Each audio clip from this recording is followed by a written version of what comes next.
Hello, and welcome to the first session of the prayer course. The aim of this course is to give some teaching about the vital spiritual discipline of prayer, which will hopefully fuel your discussion. My name is Johnny Hughes, and I'm here with Pete Gregg.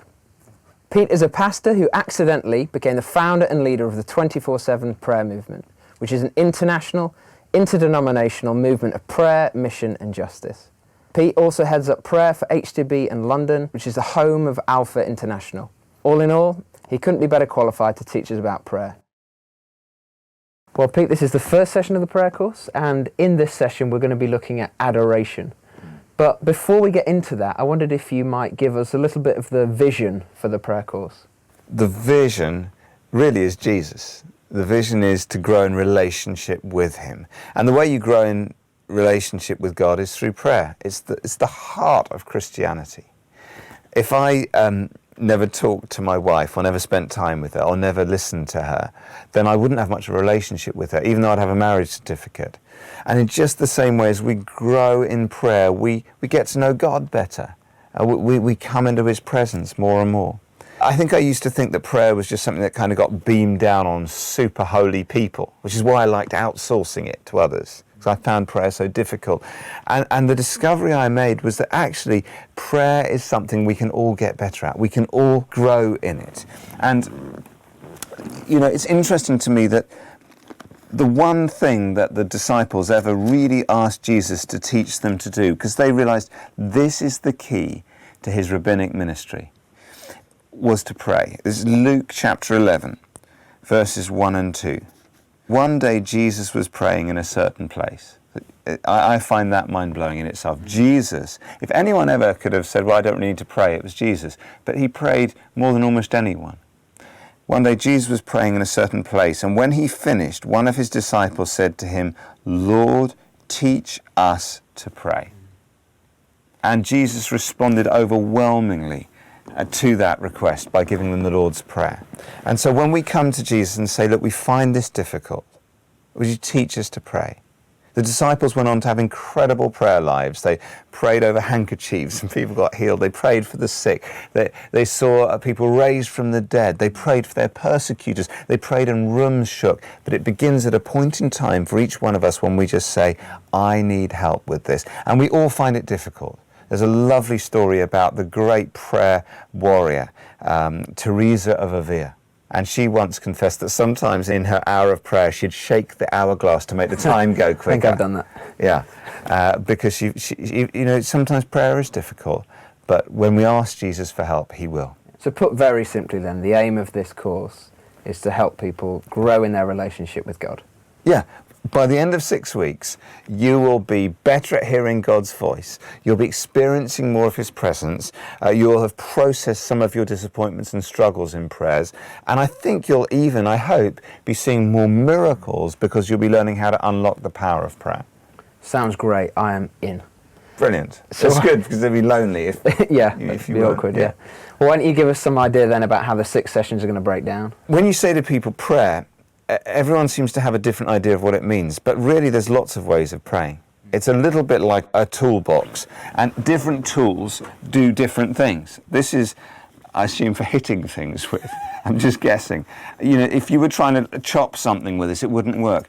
And so we need to learn how to use the different types of prayer for different situations. So we're going to go through those, and we're going to use the Lord's Prayer as our kind of skeleton.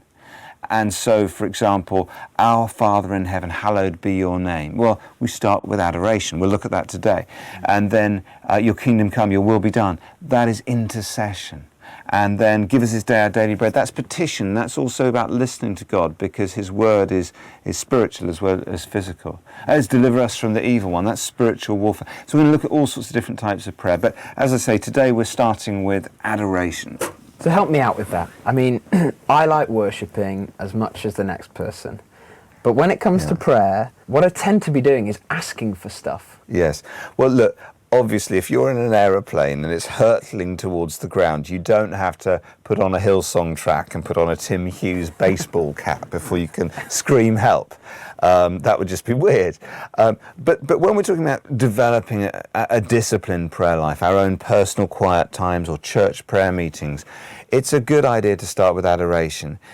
Because when Jesus gave the Lord's Prayer, he said we should start, Our Father in heaven, hallowed be your name. So he's saying that we start by recognizing God is God. He is holy. He is our Father who loves us, before we just sort of throw our shopping lists at him. After I finished writing one of the books that I wrote, the moment came when I could send the manuscript off. I'd been looking forward to that for a while because I've been working insanely hard. I can only type with those two fingers. It's like a crazy woodpecker after too much caffeine. And I'd hardly seen my wife and kids for weeks. And so I called the children into the room with me and I said, children, it's time, Daddy's done it, and they sat on my lap, we said a little prayer, and then they pressed send and the manuscript went. And then we went to this restaurant near our house where there's a big leather sofa, a bit like this, bigger, and swings and slides for the kids. And so I sank exhausted into this sofa. And I said to the kids, go forth, use the swings and slides, verily. And one of them just charged out, swing, slides. And the other one went to the door and he stopped. And then he turned around and he looked at me. And he came back towards me slowly. And he said to me, Daddy, I've missed you. Wow. And then he just climbed into my lap and he wouldn't go.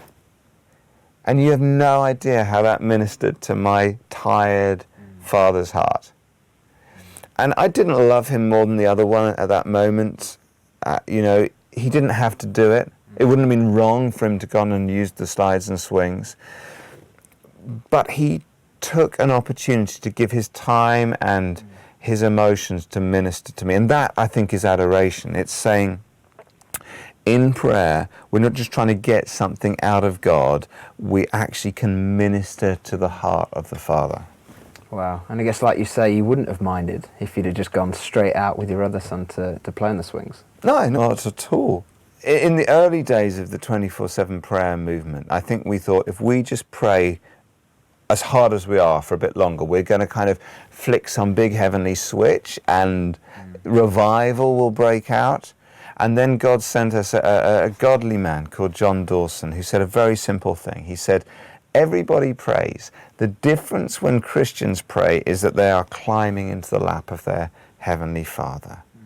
And prayer is about intimacy and presence. The Book of Common Prayer, which was written in 1662, says of adoration that it is the lifting of the heart and the mind to God, asking nothing but to enjoy God's presence. So prayer begins with asking nothing but to enjoy God's presence, and God's presence is enjoyable. Prayer is meant to be enjoyable. It's not sustainable if it's not enjoyable.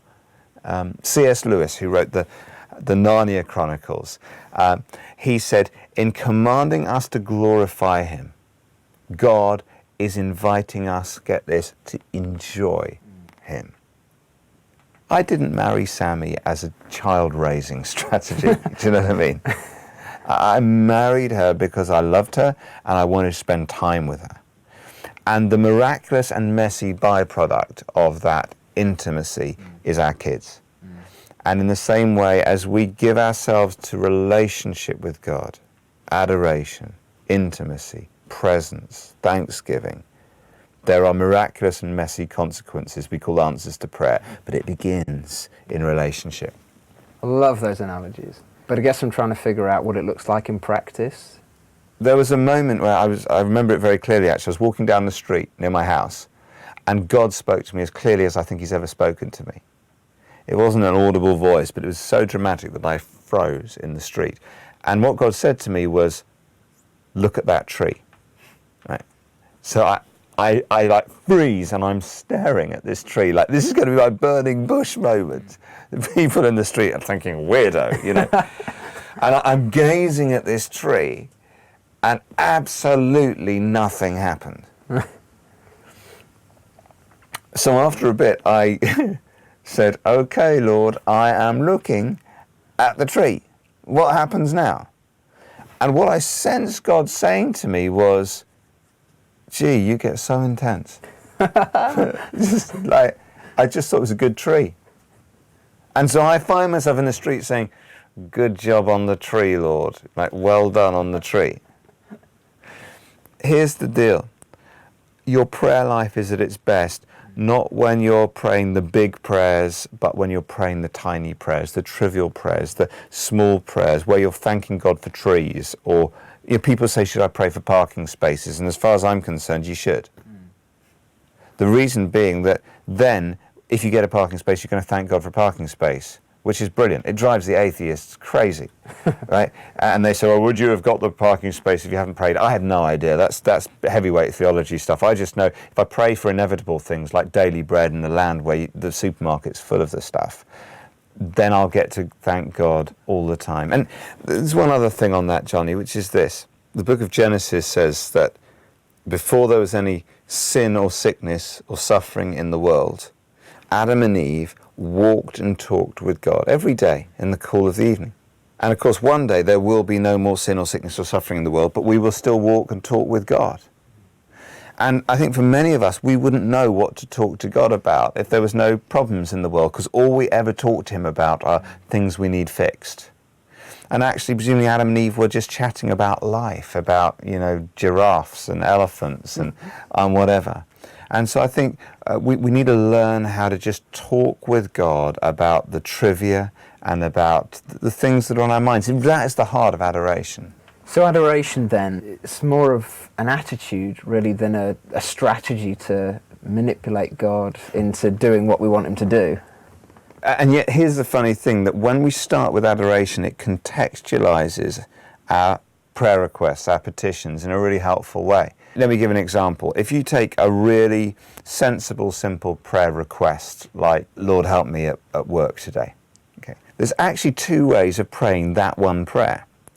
You can either pray it from a place of worry and fear, whereby you're thinking there's never enough hours in the day, there's never enough money in the bank, my boss doesn't like me, I don't like my job, and so you go, please help me at work today, Lord. Or you can pray that same prayer, and I think if you've spent time in adoration, this is more the approach, where you think, I may not like my job much, but actually I know God's put me there.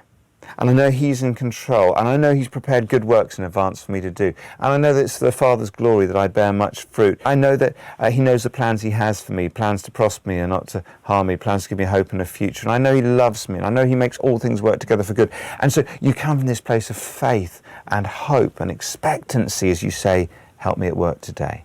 And if our prayers are just fueled by fear and problems, then there'll be a lack of faith in them. But when we come to our prayer requests with a sense of hope and a revelation of who God is, then there will be much more faith, much more expectancy, much more peace and trust in the way we bring our petition. So adoration is the context for appropriate petition. Pete, can you tell us very practically what it looks like in your life to begin your prayer times in adoration? Maybe it's the scientist, the distant scientist in me. But I'm just trying to work out some kind of model or formula for this. I'm just thrilled to hear that I didn't know that you were a scientist. When I come to pray, I do try to begin with adoration. And one of the things that helps me, I think, to structure my whole prayer times is actually often I will work through the Lord's Prayer, not just repeating it, but using it as a model. So each line becomes a springboard to think about God as Father and hallowing his name and what does it mean to pray for his kingdom to come. And sometimes I'll use that old acronym ACTS, adoration, confession, thanksgiving, supplication, which just means asking God for stuff. And it sort of holds me off from coming in with all my prayer requests until I've spent some time adoring and thanking God. Sometimes the Psalms will help me. Sometimes just putting on some worship music. If it's in a corporate prayer meeting, actually spending time worshipping before we move into praying for things can be really helpful. Johnny, a friend of mine told me a story just the other day which to me sums this whole message up about adoration. He's got a son who's I think 17 years old, and he's a pastor, this guy, and he said at the moment when his son gets home from school each day, he takes off his tie and he always comes and finds his dad, who's normally in his study, and his son just throws himself down on the sofa and just kind of sprawls out there. And he doesn't particularly want to ask his dad for anything. He just wants to be in his dad's presence for a while before he gets on.